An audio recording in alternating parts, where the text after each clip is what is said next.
Hi everyone, welcome back to part 2. Where we left off, we discussed Erik Erikson's theory and then the limitations regarding it.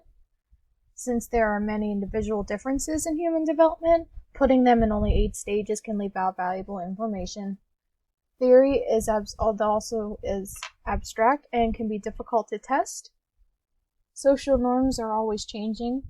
Some can put off stages until later in life, such as having children and getting married. And they may not be closely connected to other ethnic or minority groups, such as gay and lesbian youth, and how they develop their ethnic identity.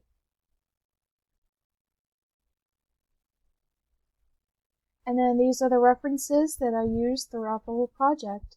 So I hope you enjoyed, and I hope to look forward to watching all of your videos too. So thank you.